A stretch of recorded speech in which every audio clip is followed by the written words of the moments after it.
guys, it's Doggedly Handsome here, and welcome back to another YouTube video. And today I'm going to be showing off the custom LEGO Imperial Star Destroyer that I built. This is the second Star Destroyer that I built that I've shown off on YouTube. And honestly, I think this one is way better than my previous one. It looks a lot better, it's structurally a lot better, and just a lot funner to play with too. And anyways, the size of this one, it's drastically smaller than the last one, because the last one was accidentally way too big. So like some quick size comparisons. Here's Poe Dameron's X-Wing. And next to the Star Destroyer, it's just kind of like... Oh, this is a better comparison. I think this one scales a lot better with LEGO sets, kind of like how LEGO scales their sets together. So, yeah. Let's also scale a LEGO figure next to it, so you can see it's still pretty big. I honestly think this is the best looking LEGO MOC I've built. It looks more like an actual LEGO set, and that's what I kind of try to go for with these LEGO builds. Anyways, let's start showing it off more. A full sort of 360 spin of the build. And I think this went pretty well with this build design. I actually built this in 2 days because I was bored during quarantine. And so I just spent the entirety of those 2 days building this thing. Back engines, I don't have the accurate number of engines. There's supposed to be another 4, one here, one here, and one here, and one here. But I didn't do that because I didn't have the space to put it there and still be able to open the thing. Anyways, let's continue with this. The turrets on the sides can be moved on a mechanism. I designed this thing to have a lot of the elements of the 2 Imperial Star Destroyer sets that LEGO has made. So for example, this one's from the second model they made, where the turrets move. I didn't have the exact pieces, so it's a little bit janky and breaks sometimes. But yeah, so they can move. They can also move up and down if I want to. Anyways, that's cool. I'll show the other side too. It's just like these things sticking out in the back here that operate them. But yeah, so pretty cool. There's also up on here these spring-loaded missiles, and I can push on those to launch them off. And that's just pretty fun to play with too. Anyways, then over here there's a carrying handle. I actually still have to carry this with 2 hands, but this helps with carrying it a lot. So I can go over here and pick it up by just having one hand on there, one hand on the back, and then I can pick the whole thing up. It's definitely a lot less heavy than the last thing I built, and it doesn't bend. It has an underside, it just doesn't look too incredibly great because you're not going to see it most of the time. But yeah, there's that. The side bits. Yeah, let's get on to the interior now. So the first part of interior is all over in this sort of area. So this opens up like in the first Star Destroyer set, and then in here, I didn't quite have room for a proper looking bridge, but I tried to do something with it. So instead, I have these 2 Imperial pilots in there. I can actually take this off, which is the first stage of opening it up. Anyways, in here we've got some control panels, some studs for the stormtroopers to hang on to. And yeah. And then the second bit of interior that's on the outside sort of area of this thing is actually all the way back here, where this thing opens up and I can just put whatever I want in there, so various different weapons and stuff like that. And then the second stage opening this up after taking off that top bridge bit is actually taking out pins that are in the back. And these are a little bit difficult to take out. Not too difficult though. And then just push down the handle, and this whole thing right here just slides off. I'll just put that there. And then this whole part here comes up. And now the interior's opened. Moving on to the main interior here. First we have this front bit, which is meant to be the sort of hangar bay or whatever it would be. And then in the front I put some cool looking engines here. There's a detachable custom speeder bike in here. I'll show that off later. And then along the side there's a bunch of stormtrooper blasters. And then we've got this middle bit that contains the carrying handle. And then on each side, there are different control panels. And then also on each side, there's a tool rack for tools. And anyways, there's that. Then over here, we've got the sort of troop hangar bay, or not hangar bay, barracks. And then first, there's this bridge going over a sort of moat over to there. And then there's an engine. And that just kind of looks cool. There's also a bed that can contain 2 stormtroopers if you move this guy over. The Empire isn't very accommodating, so your head's gonna hang off the pillow a little bit. And then over here we've got the spinning weapon rack. And I don't know what really to say about it. It just looks really cool with all these droid arms holding the blasters. Over here we have some helmet racks.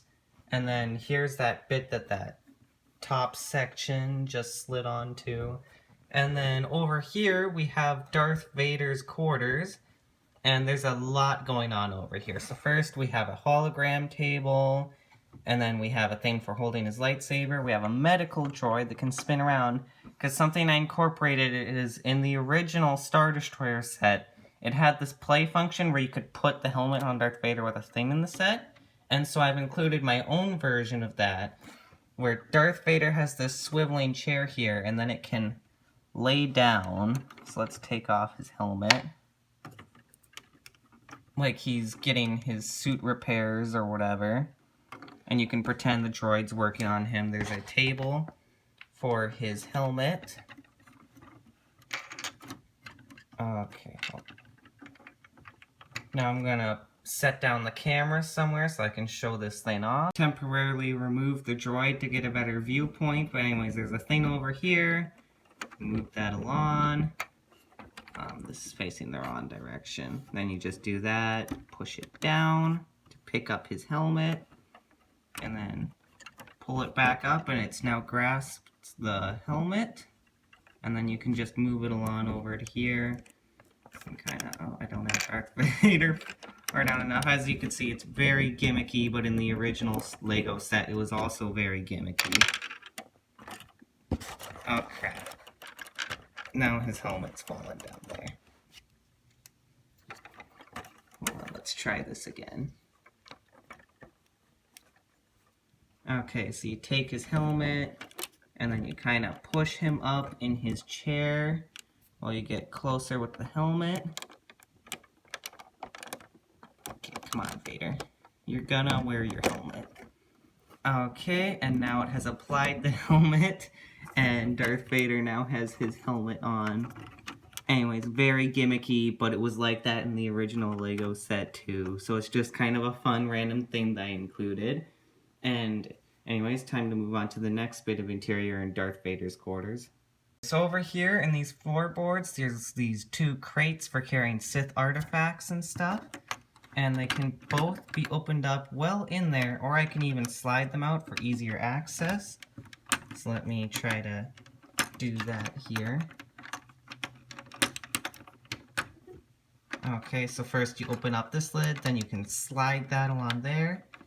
And then take this thing, slides forward, take it out, take this, and then all of that slid out. And actually under the floor there's like an entire block's worth of empty space, so I can just put whatever I want in there.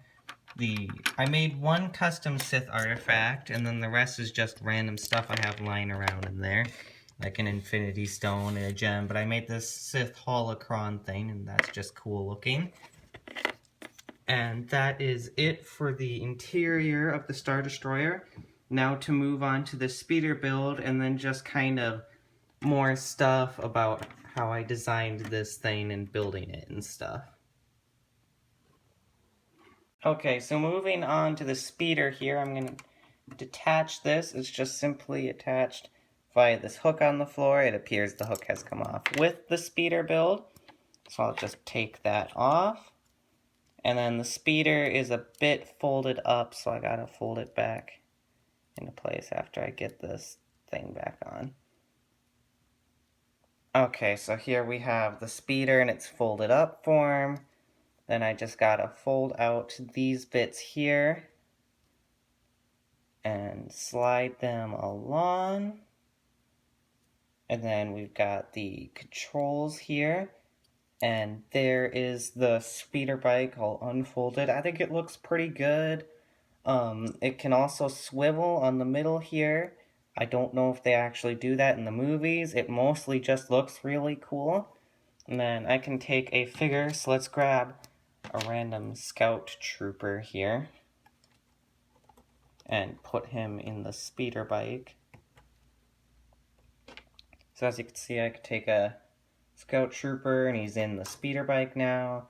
It's pretty good looking. Now let's move on to stuff about building this thing. Okay, so with building this thing, the thing that gave me the idea to build it was I was thinking back on the Venator Star Destroyer that I built.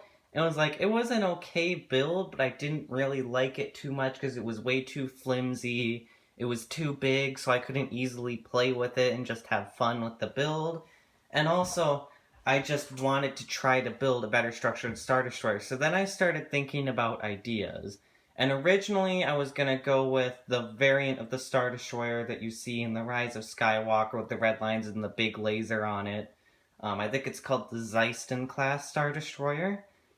And so anyways, initially I was figuring that out, but then I was like, I don't really have a lot of first order figures to arm it with, and also I just kind of wanted to build an Imperial one for no particular reason. And then I started building it, and this time I went very different with the whole design. So it's a lot smaller. It's probably just a little bit bigger than the actual LEGO Star Destroyer sets would be. And I took a lot of design cues from the sets. So like this whole thing where these panels meet at the middle, and then that middle bit up here comes off, was all design elements of the Star Destroyer sets, and then I wanted to incorporate as many of the play features as I could from those sets. So play features from those sets are the moving turrets, the spring-loaded missiles, the carrying handle, the storage thing at the back, except it's not quite the same in the LEGO set, it just holds more spring-loaded missiles or whatever, and Darth Vader's helmet. And then with other things I couldn't quite do, was like the original set had this escape pod that could be deployed, but I couldn't do that because I have this big beam going right underneath those floor panels directly in the middle. And then the whole way this whole thing is designed is I started with this triangle shape. And then after I designed that, I started putting on the things that hold the panels here, which is what these red and yellow things are. And then put the panels on there and slowly built them up. Those were a little bit tricky how to build, to figure out how to build, so I kind of had to look at the LEGO sets for reference to be like, okay, how do I do this? Okay, it looks like the LEGO sets, oh, I'm breaking things now. And it was like, okay, it looks like the LEGO sets have these angular pieces or whatever going up here, and then the flat pieces here. And so I then used that design element. And then for the bottom of the thing, I started doing the same thing, but then I was like, okay, now down here I have to have it flat so I can have it sit down somewhere. And so what I simply did there is I just picked a spot and started building the panels off of there, and they're mostly attached to that spot with some stuff coming off there. And then that also stops these panels on the sides from just completely falling down. And so I did that. And then the bridge area, I wasn't quite sure because I wasn't sure if I was going to have figures in it or not. The way it's actually designed is that beam, or it's not actually connected by that center beam. I don't know exactly how it works, or it might actually be connected. I'm kind of confused by that element. I built it and forgot how I did it. Anyways, originally it wasn't intended for that whole bridge area to come off at the top, but then it actually ended up working really well with trying to play with the interior in it and also opening up the entire Star Destroyer. And then the engines, I couldn't include the extra 4 engines because I needed to be able to take out the pins in the back and all that. And then, like I said, I built this thing in 2 days because I was bored during quarantine, and I thought it might be a fun challenge to see how quickly I could build this thing. And just in general, I'm really proud of it. And that is all for this video. I hope you guys enjoyed, and I'll see you next time. Bye!